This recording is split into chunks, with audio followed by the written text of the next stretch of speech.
ये मेरा परम भाग्य है कि आज भैरव सिंह जी के जन्म शताब्दी के निमित्त उनके जन्म स्थान पर आकर उनको अभिवादन करने का भाग्य मुझे मिला।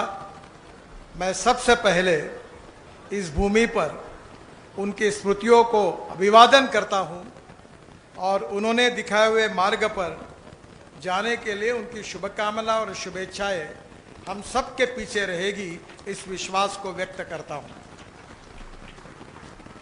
एक बात निश्चित है कि जनसंघ से लेकर भारतीय जनता पार्टी तक ये जो हमारा इतिहास है ये इतना आसान नहीं है।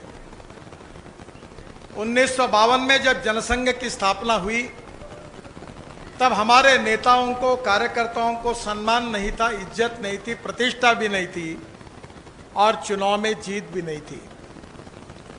पर ऐसे अनेक कार्यकर्ता है, नेता है, कुछ ज्ञात है कुछ अज्ञात है, जिन्होंने अपने जीवन को समर्पित करके हमारी विचारों को बढ़ाने की जीवन भर कोशिश की। उनके सामने कुछ थोड़ी बहुत सफलता मिली, पर उन्होंने जो कष्ट किए, परिश्रम की, मेहनत की, जो उनका समर्पण था, उसके बदौलत हम जैसे नए पीढ़ी के अनेक लोग आज जहां खड़े हैं, उसका सही अर्थ में श्रेय अगर किसी को है कि जिन लोगों ने अपने जीवन को समर्पित रूप से काम करके जनसंघ से लेकर भारतीय जनता पार्टी का इतिहास लिखा है, उन नेताओं को है। और उन नेताओं में भैरव सिंह शेखावत जी का नाम हम कभी भूल नहीं सकते, इनका इतना उनका योगदान है। वो राजस्थान के 3 बार मुख्यमंत्री रहे, हमारे उपराष्ट्रपति रहे, उनकी विचारधाराओं के प्रति कटिबद्धता थी। और सबसे महत्वपूर्ण बात अगर कोई थी तो हमारे राजनीति में आज सबसे बड़ी समस्या विचार भिन्नता नहीं है। हमारी राजनीति की सबसे बड़ी समस्या अगर कोई है तो विचार शून्यता है। सबसे बड़ी बात उनकी थी कि उस समय उनके नेतृत्व की परीक्षा हुई जब जमींदारी के विषय को लेकर उस बिल को जनसंघ ने समर्थन किया तो 8 में से 6 विधायकों ने जनसंघ को छोड़ दिया, पर भैरव सिंह जी अपने सिद्धांतों के साथ, विचारों के साथ जनसंघ के साथ चिपक के रहे। उन्होंने कभी अपने विचारधाराओं के साथ कॉम्प्रोमाइज नहीं किया। जब सती प्रथा की बात आई, उसकी राजनीतिक कीमत उनको चुकानी पड़ी, और हिम्मत रखकर समाज के हित में एक समाज सुधारक के रूप में उन्होंने इस प्रथा का विरोध किया। अक्सर ये कहा जाता है कि सही नेता जो होता है, जो प्रवाह के खिलाफ बोलने की हिम्मत दिखाता है। अलू दस्तूर करके एक बहुत विद्वान विदुषी थी, उन्होंने बहुत अच्छी बात कही थी कि नदी जब बहती है तो प्रवाह के साथ काड़ी, कचरा और मरी हुई मछली जो होती है वो प्रवाह के साथ बहती है, पर जो जिंदी मछली होती है वो हर समय प्रवाह के खिलाफ तैरती है। ये उसके जिंदा दिली का उदाहरण है। जब कांग्रेस की सत्ता चरम सीमा पर थी, जनसंघ को कभी सत्ता आएगी ऐसा लग नहीं रहा था, मिलने की संभावना नहीं थी, राजनीतिक प्रतिष्ठा, सम्मान, उसकी संभावना नहीं थी, तब अपने विचारधाराओं पर अटल रहकर उन्होंने जनसंघ के कार्य और विचारों को बढ़ाने की कोशिश की। उनके सबसे बड़ी विशेषता यह रही कि उनके मुख्यमंत्री के पद के कार्यकाल में उन्होंने अनेक अच्छे कार्यों का शुभारंभ किया, उसका जिक्र आप सबको पता है। पर सबसे महत्वपूर्ण बात अगर उन्होंने कही कि भारतीय जनसंघ का विशेष रूप से राजस्थान और मध्य प्रदेश के सिवा कई राज्य ही नहीं आता था। मेरी माँ जनसंघ का काम करती थी तो लोग मजाक उड़ाते थे, चुनाव के समय मेहनत करते थे, ऐसा लगता था कि चुनाव में नतीजा आप जीतेंगे, और जब पता चलता था तो डिपॉजिट जब्त होता था और छोटा सा मुंह करके घर में आ जाते थे। बहुत कठिनाइयां थी, पर आज उसमें हमारी विचारधारा पंडित दीनदयाल उपाध्याय जी ने हमको दी। और उस विचारधारा का हम सबको विशेष रूप से हमने याद रखना चाहिए, वो भारतीय जनता पार्टी का आत्मा है। राष्ट्रवाद, हम दो चार रहे न रहे पर तेरा वैभव अमर रहे मां, ये हमारी सोच है। तो राष्ट्रवाद ये हमारा आत्मा है।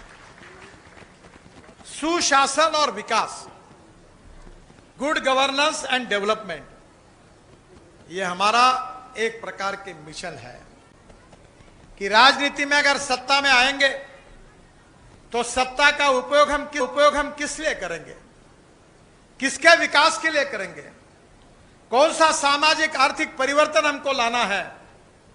इसलिए पंडित दीनदयाल उपाध्याय जी ने जो बात बताई, जिसका अनुकरण भैरव सिंह जी ने अपने जीवन में किया, वो आखिरी बात जो थी वो अंत्योदय का सामाजिक आर्थिक चिंतन हमारा उद्देश्य है। अंत्योदय का मतलब क्या है कि समाज के आखिरी पायदान पर जो खड़ा है, जो सामाजिक आर्थिक शैक्षणिक दृष्टि से उद्देश्य है। अंत्योदय का मतलब क्या है कि समाज के आखिरी पायदान पर जो खड़ा है, जो सामाजिक आर्थिक शैक्षणिक दृष्टि से पिछड़ा हुआ है, जिसके पास रहने के लिए मकान नहीं है,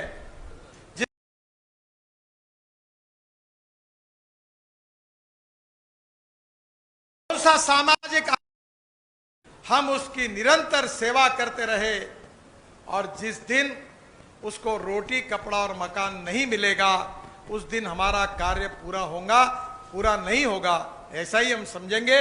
और जिस दिन उसको रोटी कपड़ा मकान मिलेगा, उसी दिन हमारा कार्य पूरा होगा, ऐसा हम समझेंगे। ये पंडित दीनदयाल उपाध्याय जी का सामाजिक आर्थिक चिंतन था।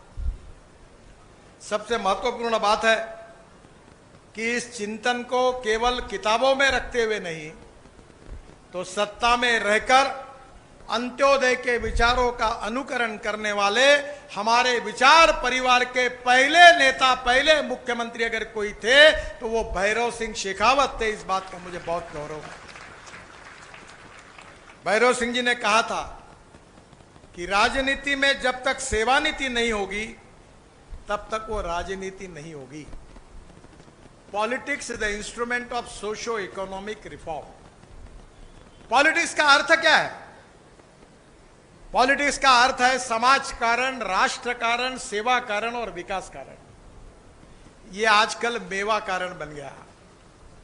जो आता है वो लक्ष्मी दर्शन करके बात तो बहुत बड़ी बड़ी करता है, पर सत्ता मिलने के बाद कथनी और करनी में बड़ा अंतर होता है।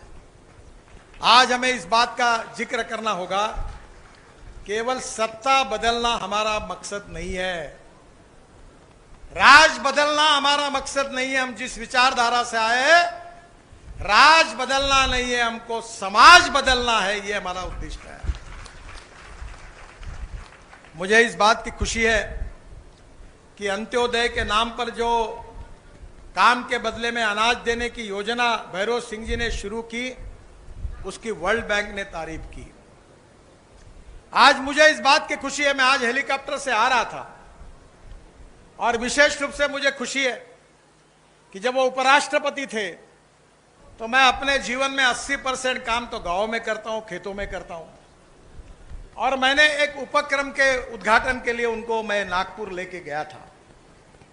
हमारी फार्मर प्रोड्यूस कंपनी थी, उन्होंने उसका उद्घाटन किया। तब उन्होंने मुझे कहा, नितिन इतना कर्जा लिया आपने, कैसे होगा? मैंने कहा, भैरव सिंह जी, दीनदयाल उपाध्याय जी का सामाजिक आर्थिक चिंतन है, समाज के प्रति ईमानदारी है, कठिनाइयां है क्योंकि पानी का अभाव है।